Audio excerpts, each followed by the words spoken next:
Bonjour, je suis Olivier Valois, je travaille chez HPE et je vais vous présenter durant les 5 prochaines minutes, je vais essayer de me tenir, la solution HPE Pensando de carte réseau intelligente qui implémente des fonctions de télémétrie et de sécurité. Donc pour ce faire, je vais partager mon écran. Donc tout d'abord, l'écran numéro 2, je le partage. Et donc, sur cet écran, on voit la console Pensando, qui permet de gérer les cartes. Donc, c'est une console centrale. On parle vraiment d'une solution SDN où on a une console centrale qui gère tout un parc de cartes. Et ici, en l'occurrence, j'ai 2 hosts avec 2 cartes réseau. Les deux Total DSC, ce sont les cartes réseau. Ce qui est intéressant, donc j'ai notamment dans la partie troubleshoot, la capacité à faire de l'IP fixe. C'est-à-dire que j'ai un agent IP fixe qui est embarqué dans la carte et qui va collecter en fait tout le trafic, des statistiques sur tous les flux et qui va envoyer ça vers mon connecteur NetFlow qui se trouve sur le port 2055 UDP de la machine 136. En l'occurrence, c'est mon NetFlow Analyzer qui se trouve ici. Si je retourne sur mon dashboard Custom Smart.io, en fait, ce que l'on voit, c'est des statistiques sur les flux qui sont actuellement générés sur mon réseau, qui sont en fait des flux générés par iPerf entre différentes machines Linux, qui sont les machines 11, 12, 13, 14, 15, 16. On retrouve ici les différents flux échangés entre les différentes machines Linux sur les 30 dernières minutes. Voilà. Donc là, on a un petit report NetFlow, donc il paraît en l'occurrence IPFix. Donc ce sont les cartes qui envoient ces informations-là. On a également, dans le cadre de cette démonstration, j'ai aussi configuré, on va le voir ici, j'ai des règles de firewalling qui bloquent du trafic. Ici, j'ai en port 01, j'ai une première règle qui bloque le trafic en source 10.29.110.136 et j'ai également une règle qui bloque du trafic via différentes adresses IP.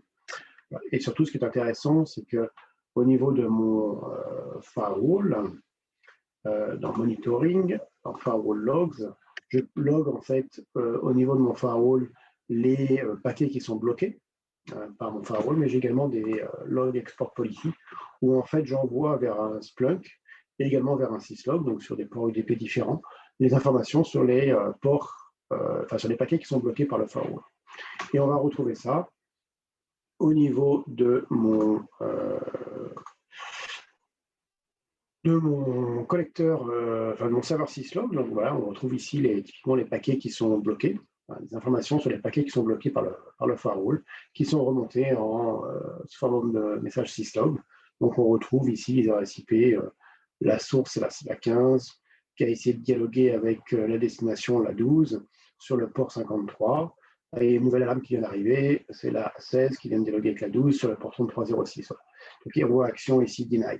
Donc voilà, ça sont les informations qui sont remontées en fait par les cartes réseau, informations de type syslog, qui correspondent au paquet bloqué par le firewall. Et on retrouve également au niveau du Splunk les mêmes genres d'informations. Donc on a une petite application Pensando développée pour Splunk qui permet d'exploiter les informations qui sont remontées par le firewall en termes de paquets bloqués par les règles du firewall. On a également la capacité à faire de l'IRSpan, donc de la copie de flux. Donc ici, j'ai un Wireshark. Donc je vais générer du trafic. Aujourd'hui, en fait, je dois déjà avoir. Je ne sais plus trop ce que j'ai configuré. Je vais générer du trafic. Vous allez voir tout de suite de quoi je parle. Donc sur la machine 102, j'ai un petit outil qui permet de générer du trafic vers c'est ce qu'on appelle un scanner de port. Et en fait, ce scanner de port, ce qu'il fait, c'est qu'il va en fait pinguer toutes les machines dans le range que je lui ai demandé. Et ensuite, une fois qu'une adresse IP a répondu, il va essayer de tester les ports TCP/UDP. Et donc, comme j'ai une règle de session de mirroring ici, qui dit en gros tout ce qui vient de la machine 136, ce qui est à destination de la machine 136, c'est ce que l'on voit à droite ici, là. En fait, je l'envoie en format IRSpan type 3 vers la machine 135 sur laquelle j'ai mon Wireshark.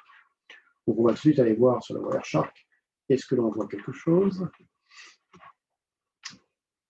On ne voit rien, en l'occurrence, parce qu'il se trouve que mon firewall bloque le flux en question.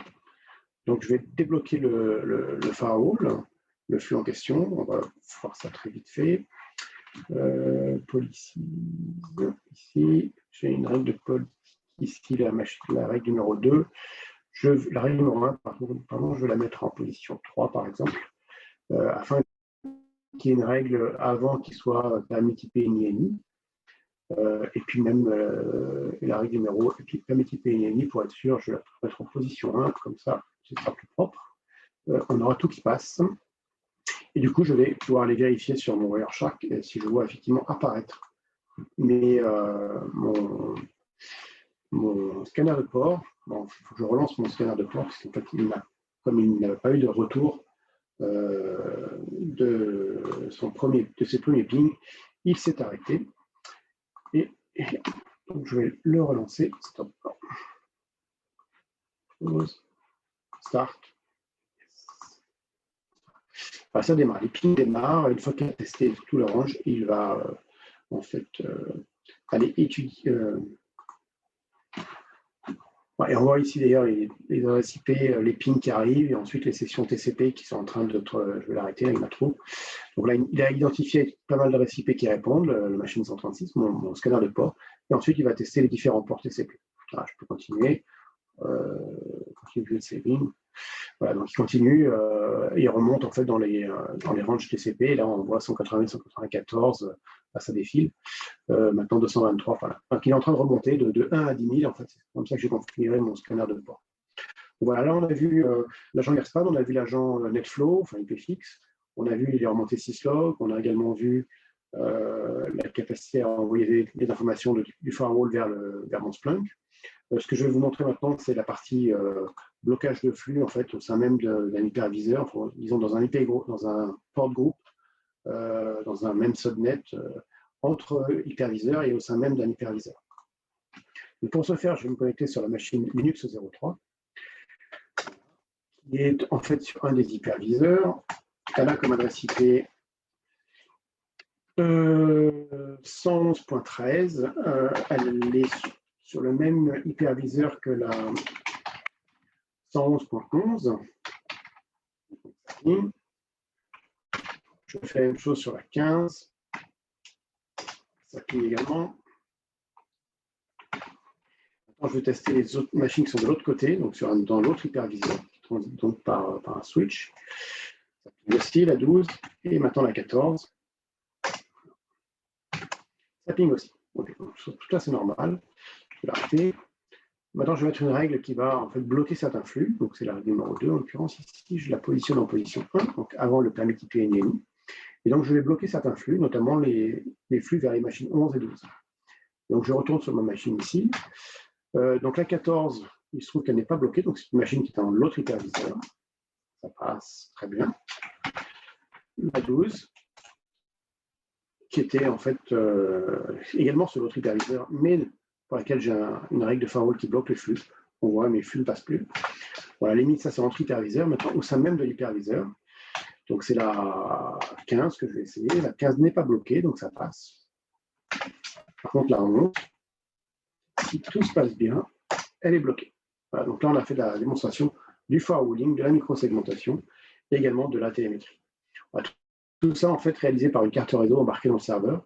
Et donc, toutes ces opérations-là n'ont aucun impact sur la CPU du serveur. Ça permet aussi d'éviter le trafic tromboning. Typiquement, quand on a des appliances qui vont faire du firewalling dans un data center. Voilà, donc, un placement idéal de ces fonctionnalités de télémétrie et de sécurité. Accessoirement, on va pouvoir faire du chiffrement très vite, à la fin de ce mois, normalement, entre les chiffrements de flux en hardware réalisé par la carte réseau, donc de flux entre les différentes cartes réseau. Et le gros intérêt, c'est qu'on peut faire de la télémétrie avant le chiffrement, et on peut faire de la sécurité avant le chiffrement. C'est quelque chose qui permet d'avoir un petit peu tous les intérêts de cette solution-là. C'est comme on fait tout au même endroit, on est capable en fait intelligemment d'aller capturer des informations avant que ces informations-là soient chiffrées et soient du coup rendues entre guillemets illisibles pour des outils d'administration et de troubleshooting. Sur ce, je vous remercie. J'espère que cette petite vidéo vous a intéressé et n'hésitez pas à me contacter olivier.valois@hpi.com.